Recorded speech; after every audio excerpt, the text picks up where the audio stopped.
The initial threat, in the vast expanse of space, the Galactic Council held sway over countless worlds. Composed of representatives from various alien species, this assembly of power was renowned for its control and influence. Yet, despite their might, a new conflict was brewing that would challenge their understanding of strength and resolve. The story begins with a routine patrol of Earth's solar system, monitored by the Galactic Council's most advanced surveillance satellites. These machines were tasked with keeping an eye on potentially rebellious planets, and Earth had become a point of focus due to recent developments. The Council's agenda was clear. Earth's rapid technological advancement and its growing military might were seen as a threat to galactic stability. One fateful day, a new directive came from the Council's high command. A coalition of several alien species, disgruntled by Earth's progress and perceived aggression, was authorized to take action. They decided to strike first, hoping to suppress Earth's burgeoning power before it could become a real threat. The attack was swift and brutal. Alien warships, sleek and menacing, descended upon Earth with little warning. The initial salvo targeted key military and civilian infrastructure, aiming to cripple Earth's ability to respond effectively. Cities were left in chaos, and the once peaceful Earth was suddenly thrust into the midst of war. The initial shock was palpable. People across the globe watched in horror as news reports broadcasted scenes of destruction. The alien forces, confident in their superior technology and experience, believed that Earth would crumble under their assault. They had underestimated humanity's ability to adapt and fight back. As the invasion progressed, it became clear that the aliens had miscalculated. Earth's leaders, though initially stunned, quickly began to assess the situation. President Angela Carter, known for her calm demeanor and strategic mind, convened an emergency meeting with top military and scientific advisors. "What are our options?" President Carter asked, her voice steady despite the gravity of the situation. General Marcus Reynolds, a seasoned military commander, responded, "We need to mobilize our defenses immediately. Our military capabilities may not match theirs yet, but we have other assets at our disposal." The meeting turned into a flurry of activity. The military began to deploy forces to defend key locations, while scientists worked to understand and counter the alien technology. Earth's response was not only about retaliation, but also about survival. Meanwhile, the Galactic Council watched with a mixture of curiosity and concern. They had anticipated a quick victory, but Earth's unexpected resilience forced them to reconsider their strategies. The Council convened in an emergency session to address the unforeseen complication. "The Earthlings are proving to be more resourceful than we anticipated," said Counselor Zorath, a reptilian alien known for his strategic brilliance. "We must reassess our approach. If we underestimate them further, we risk prolonging this conflict and suffering greater losses." The Council's decision to continue the assault was driven by a mix of arrogance and a desire to maintain their authority. They sent additional forces, hoping to crush any hope of resistance. Yet, this only fueled Earth's determination to fight back. Across the globe, people were rallying in ways never seen before. Ordinary citizens, once leading peaceful lives, began to take up arms and contribute to the war effort. Scientists and engineers worked around the clock to develop countermeasures against the alien technology. The resilience of humanity shone brightly against the backdrop of despair. The alien invaders, initially confident in their dominance, were now facing an unforeseen challenge. Earth's defenses, though initially overwhelmed, were beginning to adapt. Alien tactics, once effective, were now being countered with innovative strategies. Humanity's spirit and ingenuity began to turn the tide of the conflict. The Galactic Council, still grappling with the unexpected turn of events, realized they had underestimated the determination of the human race. The invasion, which was supposed to be a quick and decisive victory, was evolving into a protracted and uncertain struggle. As Earth's forces regrouped and prepared for the next phase of resistance, the Galactic Council faced a dilemma. Their initial plan to subdue Earth was faltering, and they had to decide whether to intensify their efforts or seek a new approach. The fate of the galaxy hung in the balance as the conflict continued to unfold. In the midst of this turmoil, Earth's resolve was unwavering. The initial threat had not only tested their strength, but had also ignited a fire within humanity. As they braced for the challenges ahead, one thing was clear: Earth would not fall easily, and the Galactic Council would soon discover that their actions had set in motion a chain of events that would reshape the galaxy forever. Gathering of Earth's defenders. In the wake of the initial alien attack, Earth was in turmoil. Cities lay in ruins, and the once orderly societies were now grappling with the harsh reality of war. Amidst the chaos, a new resolve began to take shape. Humanity, though battered, was far from defeated. The challenge ahead was daunting, but Earth's leaders and citizens were determined to fight back. President Angela Carter, with a determined look in her eyes, stood before a gathering of military and scientific leaders. The room was filled with tension as they faced the grim aftermath of the alien invasion. "Now is the time to unite and fight back," President Carter declared, her voice resolute. "We must organize our defenses and strike at the heart of the threat." General Marcus Reynolds, a seasoned commander known for his strategic acumen, took the floor next. "Our first priority is to assess and fortify our remaining military capabilities. We have to identify our strengths and weaknesses. The aliens have technology we don't fully understand yet, but we can use our ingenuity to level the playing field." In response to the dire situation, the military began mobilizing every available resource. Troops were redeployed to protect critical infrastructure, and emergency facilities were established to care for the wounded and displaced. Each country, despite their differences, began to work together in a unified effort to defend Earth. The scientific community, too, was galvanized into action. Scientists and engineers from around the world collaborated on developing countermeasures against the alien technology. The alien ships had been equipped with powerful weapons and shielding systems that Earth's conventional technology struggled to penetrate. But human creativity and resourcefulness were not to be underestimated. Dr. Elena Ramirez, a leading scientist specializing in energy shields, worked tirelessly in her lab. "We need to understand their technology if we're going to outsmart them," she said to her team. "Let's analyze their shield frequencies and weapon signatures. We'll find a way to counteract them." As the days passed, the collaboration between military and scientific teams bore fruit. New defensive technologies were developed, and experimental weapons began to show promise. One such breakthrough was a new type of energy shield that could neutralize the alien weaponry's impact. Though still in its early stages, the shield offered a glimmer of hope. Simultaneously, Earth's leaders began forming alliances with other planetary systems and factions sympathetic to their plight. Though not all beings in the galaxy were hostile, some were willing to support Earth in their fight against the oppressive Galactic Council. Diplomatic efforts were made to secure resources, intelligence, and even volunteers willing to join the struggle. On the ground, citizens were not idle. As news of the alien attack spread, people from all walks of life rallied to the cause. Local militias were formed, and volunteers took on roles ranging from medical aid to intelligence gathering. The spirit of unity and determination was palpable across the globe. Among the volunteers was Alex Thompson, a former engineer-turned-fighter. He was a symbol of the new wave of Earth's defenders. "We've got to show them that Earth isn't just a punching bag," Alex said to his fellow fighters. "We'll give them a fight they won't forget." As Earth's defenses were being strengthened, the Galactic Council observed with growing concern. The once confident alien invaders were now faced with a new reality. Earth's resilience was proving to be a significant obstacle, and their initial plan to subdue the planet swiftly was faltering. The Council convened another emergency meeting to address the unexpected resistance. "We must adapt our strategy," Counselor Zorath said, frustration evident in his tone. "The Earthlings are proving to be a formidable opponent. We cannot afford to underestimate them any longer." In response to the growing threat, the Galactic Council began to consider more aggressive tactics. They sought to divide and conquer by exploiting any internal conflicts within Earth's defenses and sowing discord among its allies. The Council's goal was to weaken Earth's unity and resolve from within. However, despite these challenges, Earth's defenders were more unified than ever. The shared experience of the invasion and the collective effort to repel it had forged a strong bond among humanity.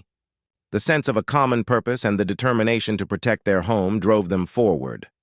As preparations for the counteroffensive continued, Earth's defenders trained rigorously, adapting to new technologies and strategies. The spirit of innovation and perseverance was evident in every aspect of their efforts. The once fractured world was now a unified front against a common enemy. In the midst of this preparation, President Carter addressed the global community. "We have faced the initial shock and responded with resilience. Now we must stand firm and show the Galactic Council that Earth will not be easily subdued. Our strength lies not just in our technology, but in our spirit and determination." The gathering of Earth's defenders was more than just a response to an attack. It was a declaration of humanity's unwillingness to surrender. As the preparation for the next phase of the conflict continued, it became clear that the battle ahead would not only be a test of strength, but also of ingenuity and unity. The stage was set for a fierce confrontation that would determine the fate of Earth and its place in the galaxy. The first clash. The tension in the air was thick as Earth's forces prepared for their first major confrontation with the alien invaders. After days of frantic preparation, the time had come to put their newfound defenses and strategies to the test. The alien fleet, still reeling from their initial successes, had grown overconfident. They believed that Earth's resistance was merely a fleeting hope, easily extinguished by their superior technology. The aliens had targeted one of Earth's most important military bases, located in the northern region of Canada. The base was crucial for coordinating the defense efforts and housing essential equipment. The alien warships, sleek and dark, approached the base with their weapons primed. Their strategy was to deliver a crushing blow, hoping to demoralize Earth's defenders and cripple their operational capacity. On the ground, General Marcus Reynolds stood alongside his staff, watching the sky as alien ships appeared on the horizon. "This is it," he said, his voice steady despite the gravity of the situation. "Remember our training and stick to the plan. We've got one chance to turn the tide." The base's defensive systems were on high alert. Earth's new energy shields designed to counter the alien weapons were activated.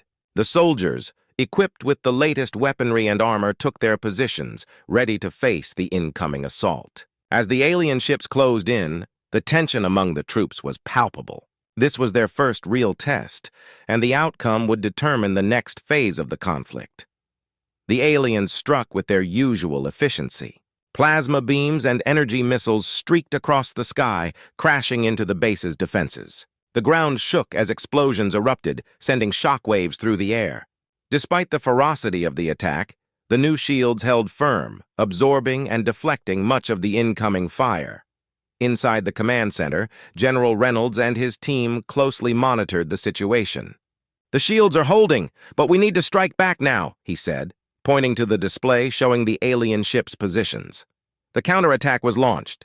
Earth's fighters, nimble and well-coordinated, soared into the sky, engaging the alien ships in a fierce dogfight.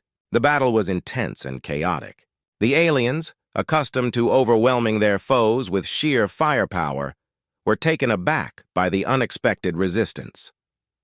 One fighter pilot, Lieutenant Emma Lawson, maneuvered her craft skillfully through the enemy ranks. "I've got a lock on their command ship," she reported, her voice focused and determined.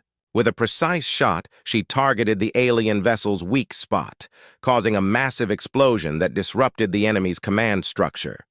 The alien fleet, now disorganized and scrambling to respond, struggled to adapt to Earth's tactics. Their advanced technology, while formidable, was not immune to the ingenuity of human fighters. The tide of the battle began to shift, and Earth's defenders started to gain the upper hand.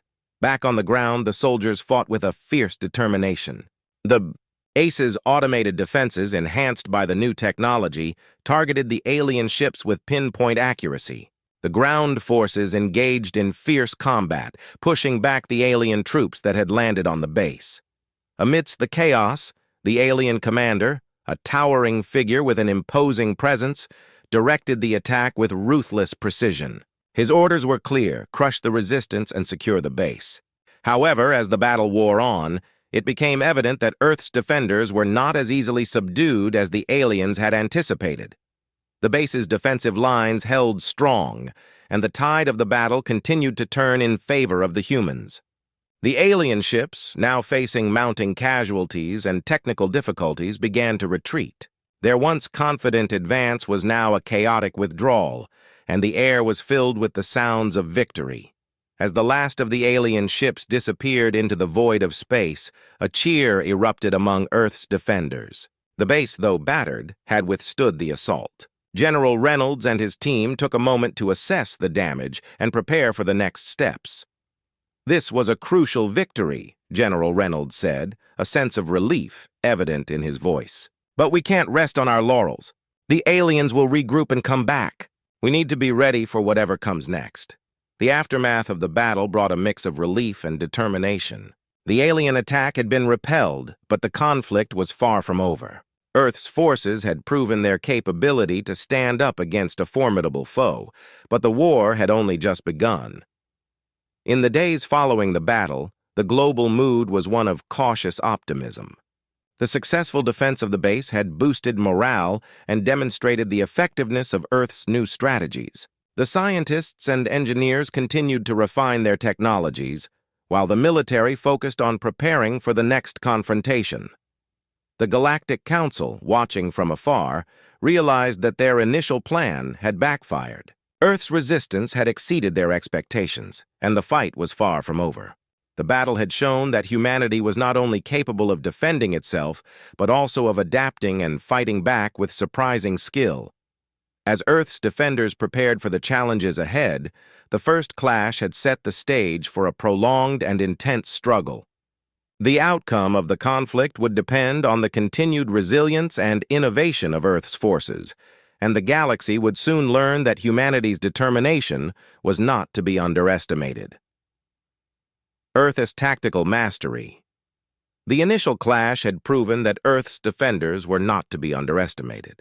The victory at the northern base had given humanity a much-needed boost in confidence and morale. As the conflict with the alien invaders continued, it became clear that Earth's strategy would need to evolve rapidly to meet the challenges ahead. In the aftermath of the battle, General Marcus Reynolds and his staff gathered for a strategy meeting. The room was filled with maps, data screens, and charts detailing the current state of the conflict. The alien forces, despite their setbacks, were still a significant threat, and Earth's military leaders knew that they needed a solid plan to maintain their advantage. "We've shown we can hold our ground," General Reynolds began, addressing his team. "Now it's time to take the fight to them. We need to use every advantage we have to disrupt their operations and drive them back." The team focused on the intelligence gathered from the previous battle. They had learned a great deal about the alien tactics and technology. The aliens relied heavily on their advanced weaponry and centralized command structure. By exploiting these weaknesses, Earth's defenders could gain a crucial edge. Dr. Elena Ramirez, the lead scientist on the Defensive Technology Project, provided an update on their progress. "We've made significant improvements to our energy shields and weapons.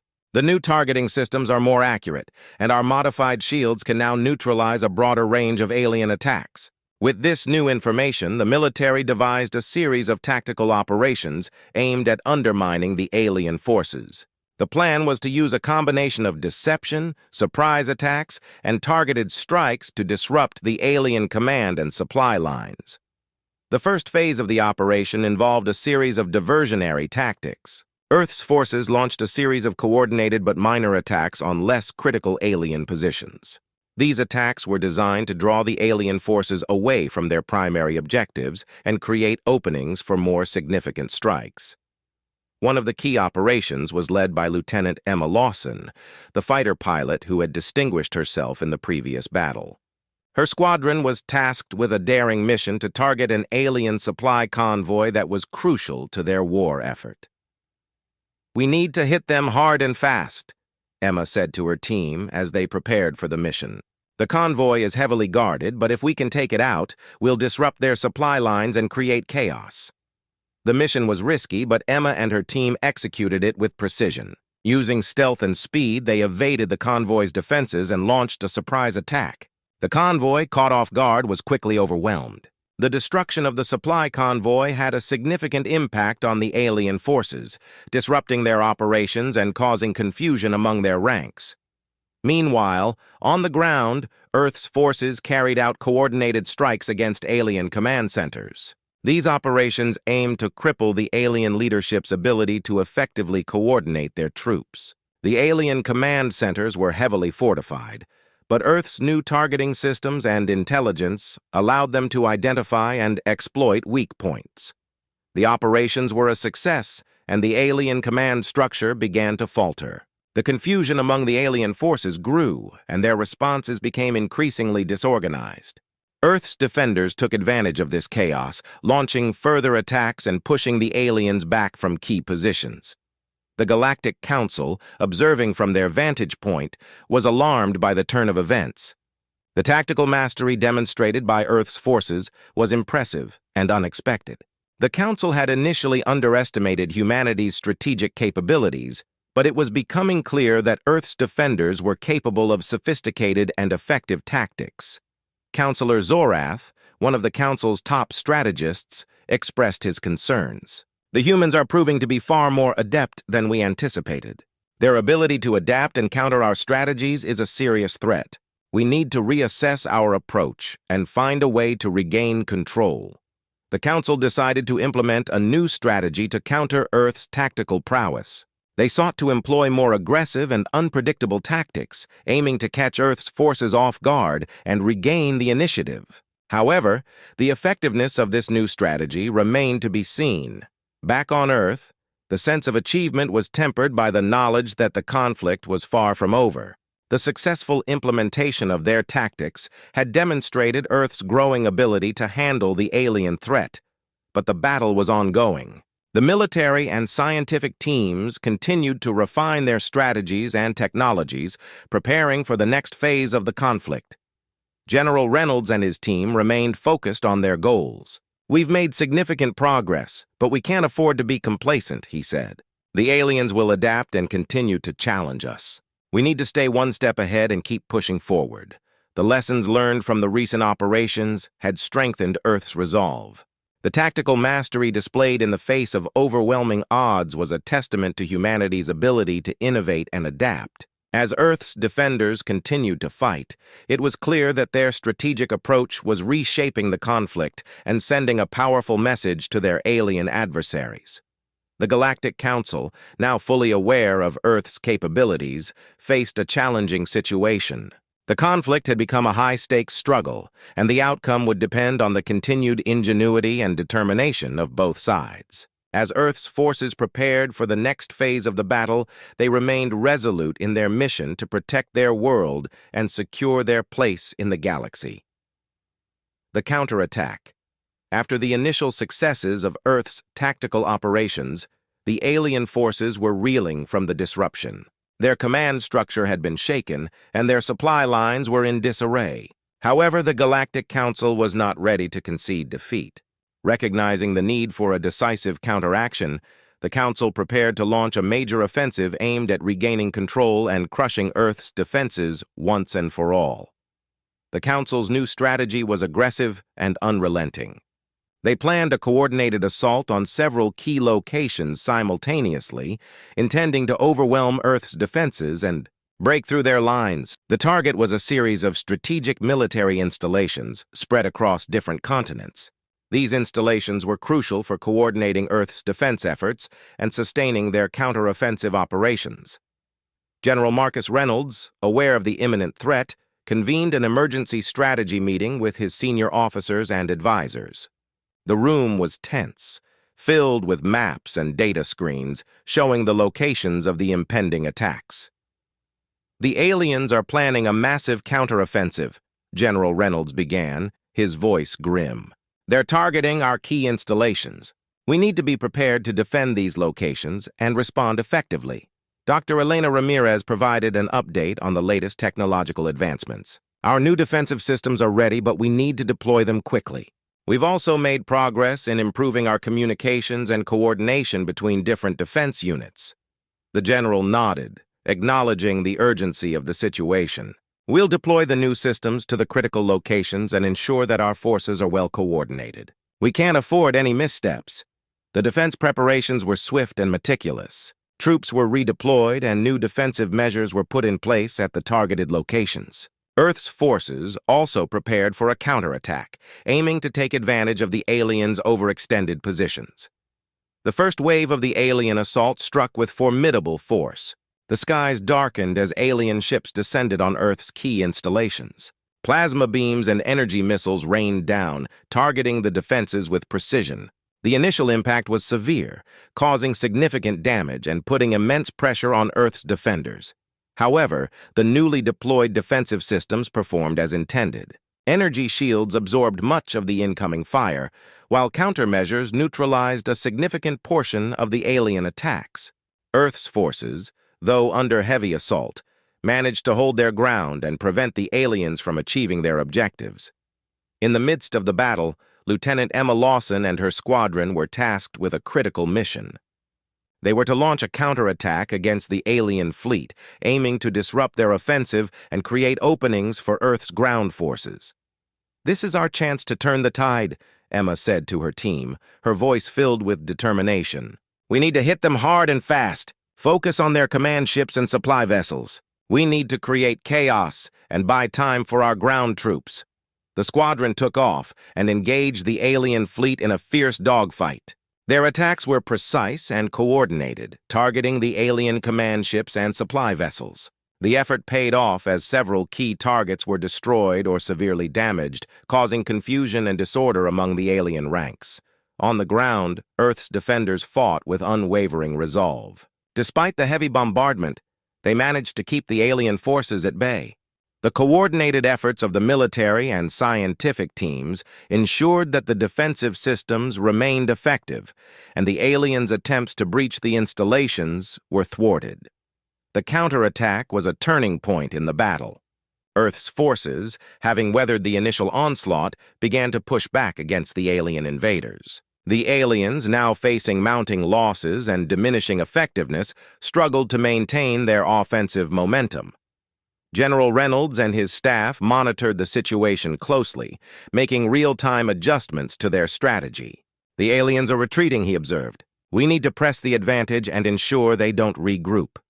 The pursuit of the retreating alien forces was swift and relentless. Earth's forces capitalized on the aliens' disarray, launching targeted strikes against their retreating fleet. The alien ships, already battered from the earlier engagements, were unable to mount an effective defense.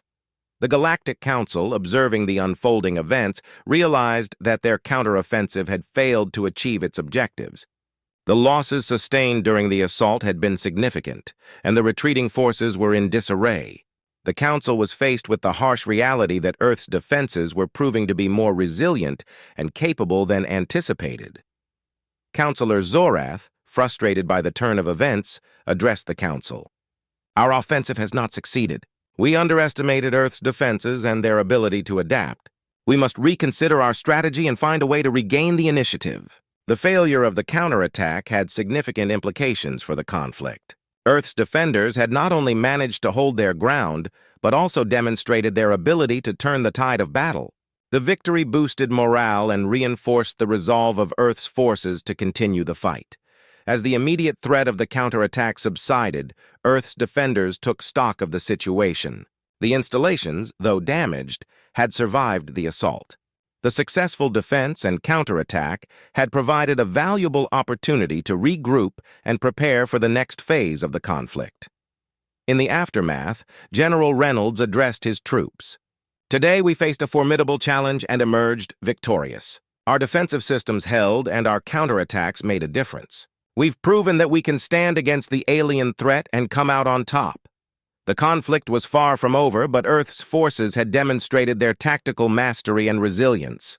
The lessons learned from the battle would shape their approach moving forward." As the galaxy watched, it became clear that humanity's determination and strategic capability were not to be underestimated. The turning point.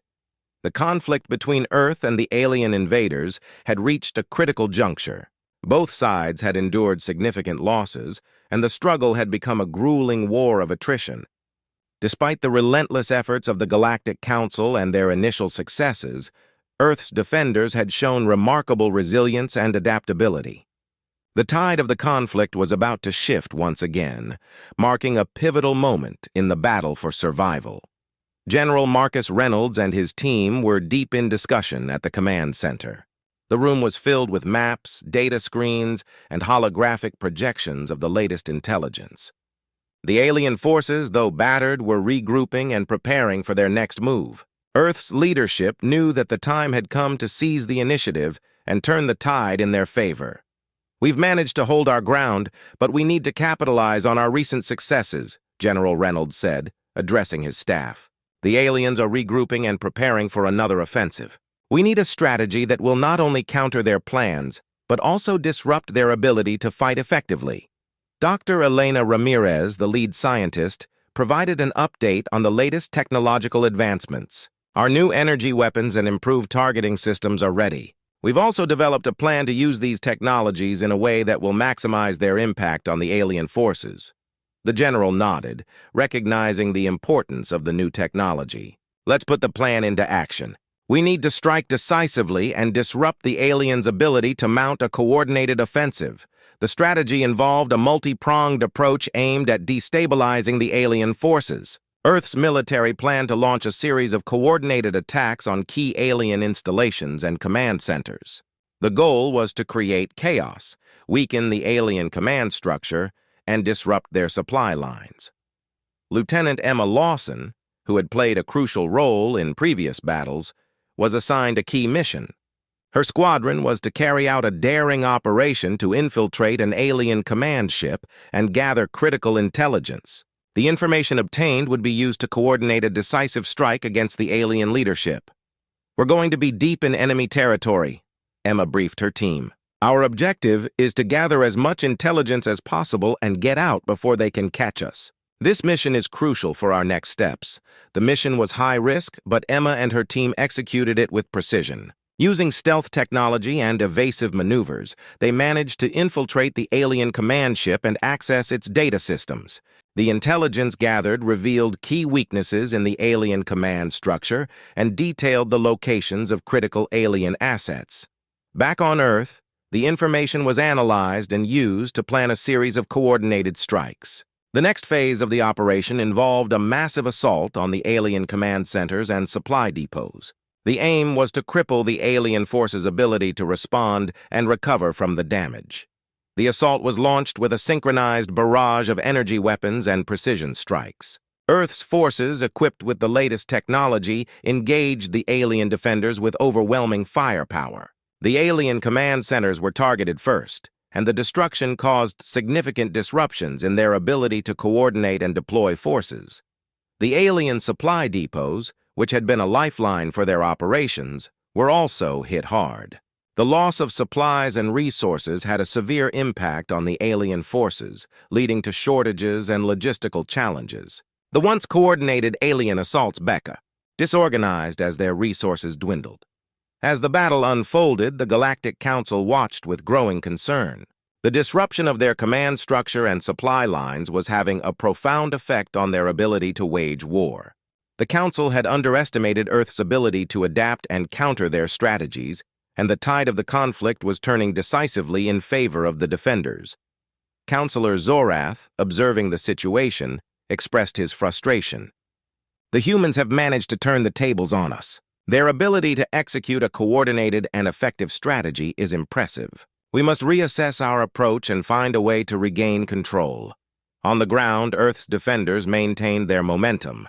The successful strikes had boosted morale and demonstrated the effectiveness of their new tactics and technology. The alien forces, now facing significant setbacks, struggled to mount a cohesive response. General Reynolds addressed his troops, acknowledging their efforts and emphasizing the importance of the turning point. "We've achieved a significant victory today. Our strategies and technology have made a difference, but we must stay vigilant and continue to push forward." The turning point marked a shift in the conflict's dynamics. Earth's forces had demonstrated their capability to not only withstand the alien assault, but also to take the fight to the enemy with renewed vigor. The disruption of the alien command structure and supply lines had created an opportunity for Earth to consolidate its gains and prepare for the next phase of the war. As the battle continued, it was clear that the conflict had entered a new phase. The once formidable alien forces were now on the defensive, and Earth's defenders were gaining the upper hand. The turning point had set the stage for a prolonged struggle, but humanity's determination and adaptability had proven to be a powerful force in the ongoing fight for survival. The Galactic Council, faced with the reality of their diminishing advantage, would need to reassess their strategies and find a way to counter Earth's newfound strength. The outcome of the conflict remained uncertain, but one thing was clear. Earth had emerged as a formidable contender in the galactic struggle, and the fight was far from over. Negotiations and aftermath. The conflict between Earth and the alien invaders had reached a critical juncture.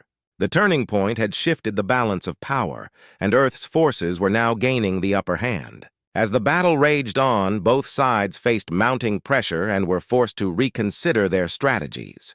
The situation had become a complex web of negotiations and strategic decisions, shaping the future of the conflict. In the aftermath of the recent battles, General Marcus Reynolds and his team gathered to assess the situation.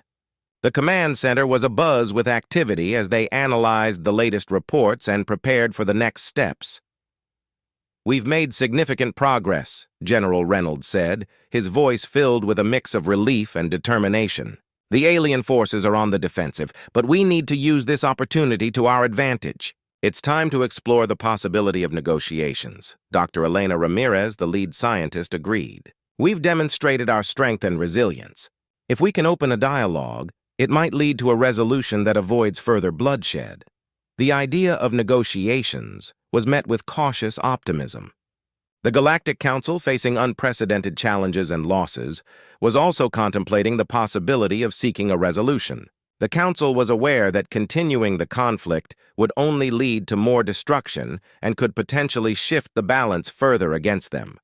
Councillor Zorath, facing mounting pressure from the Council and the alien forces, convened a special session to discuss the situation. "Our current strategy is no longer sustainable," he admitted. "We need to consider diplomatic options to resolve this conflict and minimize further losses." A decision was made to initiate preliminary talks with Earth's representatives. The goal was to find a mutually acceptable resolution that would bring an end to hostilities and establish a framework for future interactions between Earth and the Galactic Council. The negotiations began with a tense atmosphere. Representatives from Earth and the Galactic Council met in a neutral space station, far from the front lines. The room was equipped with advanced communication technology and was designed to facilitate discussions between the two parties. General Reynolds, along with key diplomats and negotiators, represented Earth in the discussions. The Galactic Council was represented by Councillor Zorath and a team of senior advisors. The stakes were high, and both sides were keenly aware of the significance of the negotiations. The first round of talks was challenging. Both sides had their demands, and as the negotiations continued, a series of agreements began to take shape. Earth and the Galactic Council agreed to a ceasefire, halting all hostilities and allowing for a period of assessment and stabilization. The alien forces would withdraw from certain key areas, and Earth would provide assurances of non-aggression. The agreements also included provisions for future cooperation and dialogue. Both sides committed to establishing a framework for ongoing communication and conflict resolution. The goal was to build a foundation for peaceful coexistence and prevent future conflicts. The ceasefire marked a significant turning point in the conflict. The immediate threat of further battles was alleviated, and both sides began to focus on rebuilding and assessing the aftermath. Earth's forces were able to regroup and recover, while the Galactic Council worked to address the fallout from the conflict. In the wake of the negotiations, General Reynolds addressed his troops. "The ceasefire is a significant step towards ending the conflict. We've shown our strength and determination, and now we have the opportunity to work towards a lasting resolution. Our focus will be on rebuilding and ensuring that we remain vigilant." The aftermath of the conflict was a period of reflection and adjustment. Both Earth and the Galactic Council faced the challenge of reconciling their experiences and establishing a new path forward. The war had left scars on both sides, and the process of healing and rebuilding would take time. The Galactic Council, having experienced the resilience and capability of Earth's forces, began to reassess their approach to future conflicts. The lessons learned from the conflict prompted a reevaluation of their strategies and a renewed focus on diplomacy and cooperation. For Earth, the conflict had demonstrated the strength and adaptability of humanity. The successful defense and negotiation had established Earth as a formidable player on the galactic stage. The experience also highlighted the importance of diplomacy and strategic thinking in addressing complex interstellar challenges. As the dust settled, the future of Earth and the Galactic Council remained uncertain. The ceasefire was a crucial step, but the path to lasting peace would require ongoing efforts from both sides. The negotiations had set the stage for a new era of interactions, where diplomacy and cooperation would play a central role in shaping the future. In the end, the conflict had forged new relationships and opened doors to future possibilities. The lessons learned and the agreements reached would guide the actions of both Earth and the Galactic Council as they navigated the complexities of their newfound reality. The struggle for survival had evolved into a quest for understanding and collaboration, marking a significant chapter in the history of both worlds.